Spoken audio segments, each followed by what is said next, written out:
A minha questão em relação a isso é que, assim, injustiças aconteceram de ambas as partes. E ainda tem a questão da desproporcionalidade. Bom, eu vou falar. Tá. A injustiça aconteceram, negociações. A gente tem que lembrar aqui que os judeus queriam fazer um Estado para eles poderem se autodeterminar em parte da região, não em toda a região.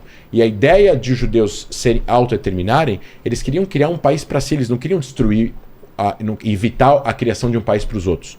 A prova disso é que em 1937, a primeira vez que teve uma proposta de acordo de 2 estados, os judeus, a proposta Peel, que era o ministro das Relações Exteriores, Lord Peel, inglês, foi até a região e falou, vamos fazer 2 estados. Fez uma divisão, teve uma comissão em Jerusalém, os judeus falaram sim, e o Mufti de Jerusalém, o Mufti de Jerusalém Al-Husseini falou não.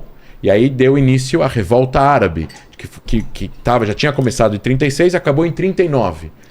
Em 39, os ingleses, não os judeus, expulsaram toda a liderança palestina da região, ou prenderam ou mataram. 5 mil palestinos morreram em 3 anos de guerra.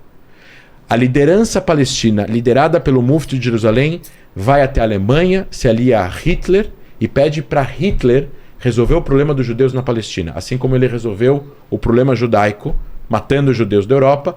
Se ele tivesse ganho a guerra, provavelmente é o que ia acontecer. Ele ia chegar com as suas forças, como ele chegou no norte da África, ele ia chegar na região do Levante, iria matar os judeus também da região de Israel, na região da Palestina. Só que ele perdeu a guerra. A liderança palestina escolheu sucessivamente se aliar àqueles que não estavam do lado certo da história. Se aliaram a Hitler, se aliaram a Saddam Hussein, se aliaram à Revolução Islâmica no Irã, em 79, ficaram do lado do Saddam Hussein quando invadiu o Bahrein. Ou seja, a gente está falando aqui de várias propostas. Em 37, eles falaram não. Em 47, a proposta da partilha da Palestina, que o Salem falou aqui. Quem falou não? A Liga Árabe falou não. Eles poderiam ter um Estado até hoje, desde 47. Eles falaram não para o estabelecimento de um Estado. Em 47, tinha uma divisão. 47... Era o resto que sobrou da região da Palestina, a Jordânia já tinha sido criada. Aí esse resto que sobrou, dividido em 2, ia ficar mais ou menos meio a meio. Israel ia ficar com um grande deserto e uma pequena parte na costa e a Galileia. Eles iam ficar com a maior parte no centro da região. Eles falaram não, a Liga Árabe falou não, 13 estados falaram não. E o Estado não foi estabelecido, era uma recomendação da ONU, a Guerra da Independência aconteceu e Israel ganhou a guerra. Eles achavam que eles iam ganhar a guerra, Israel ganhou a guerra. E aí a situação começa do onde a gente começou no começo da conversa. Eu vou terminar, depois a gente pode voltar para isso. Em relação à guerra e à desproporcionalidade. Veja, eu lutei uma guerra contra o Hamas em 2012. E eu não ouvi... Você como soldado. Como oficial acadêmico da Inteligência da Força Aérea. Eu estava lá na sala que tem aquelas telas e os drones e a comunicação com os aviões e tudo mais.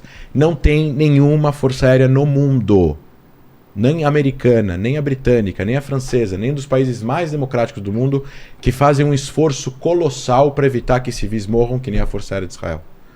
Civis morrem em guerras, infelizmente.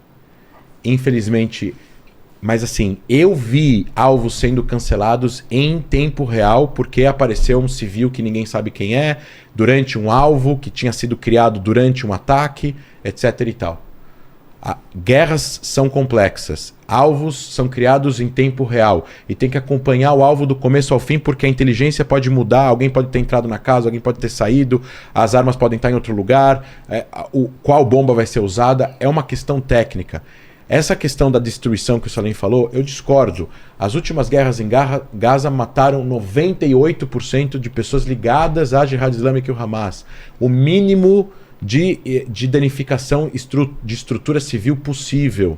Depois eles vão e fazem uma política para aumentar o número de palestinos que entram em Israel de Gaza para poder trazer trabalho para eles e trazer dinheiro para dentro de Gaza, para que eles tenham uma saída para essa escuridão que é viver na faixa de Gaza com bloqueio e com todo o problema de o Hamas controlar a faixa de Gaza. Então assim, sobre desproporcionalidade, o Salem é professor de Direito Internacional. A proporcionalidade em relação a uma guerra, a um ataque durante uma guerra, está em relação à tua resposta, em relação ao que aconteceu. Então, se cai um foguete do Líbano agora, caiu na semana passada, atiraram foguetes em Israel. Israel responde com 15 tiros de artilharia. Isso é uma resposta proporcional. A artilharia é mais precisa que o foguete. Então Israel está sendo desproporcional. O que seria uma reação proporcional? Atirar os mesmos 15 foguetes que são desgovernados, podem cair em civis? Não. Se Israel é um exército que tem um hardware e um monte de equipamentos específicos, ele vai responder desse jeito. Ele vai usar os seus equipamentos para atingir esses objetivos militares. O que seria uma resposta proporcional? Atirar. Então, se o Hamas joga 100 foguetes, então Israel tem que jogar 100 foguetes em Gaza? Não tem sentido essa frase. A proporcionalidade está, se eles jogam 15 foguetes em Israel, Israel não pode destruir metade de Beirute. Isso seria desproporcional. Agora, a guerra que Israel trava contra alvos do Hamas, e nesse caso daqui da Jihad Islâmica e das brigadas de Jenin, em Jenin, na semana passada, Israel usou um drone para tirar um foguete que atingiu um centro de controle de 100 câmeras que a brigada de Jenin instalou dentro da cidade de Jenin. Isso é desproporcional? O que eles deveriam fazer? Entrar com 300 pessoas armadas e metralhar todo mundo que eles verem na rua? Não existe essa frase de proporção e desproporção em relação se o exército vai usar parte do seu material bélico que ele tem para atingir o objetivo que está sendo colocado naquele momento. Então, se eles estão usando aquele lugar para poder criar um centro de operação que vai dali sair atentados terroristas, aquilo é o alvo. Como a gente vai atingir esse alvo? Como eles vão atingir esse alvo? Por qual forma eles vão atingir o alvo? Eles subiram 200 caças no ar e jogaram uma bomba de 1 tonelada em cima do prédio? Não. Eles jogaram uma bomba de 50 quilos de um drone que bateu dentro daquela sala e destruiu só aquela sala. Mesma coisa em Gaza, alguns meses atrás. Como eles mataram os lideranças da Jihad Islâmica que estavam no 8º andar de um prédio residencial? Com drone. Eles não destruíram o prédio inteiro. Eles podem destruir o prédio inteiro. Eles têm aviões e caças e bombas de 1 tonelada que podem destruir o prédio inteiro. Enfim, a minha opinião a respeito de proporcionalidade e desproporcionalidade. Então, deixa eu voltar um pouco para os fundamentos, assim, porque uma coisa que eu acho que é muito importante, você deve ter feito essa pergunta milhares de vezes, Rogério, que é, assim, para que a gente tem o debate, né? Quer dizer, qual é a utilidade dele, né? Então, o que a gente vai ganhar com isso, o que o público que vai ouvir vai ganhar.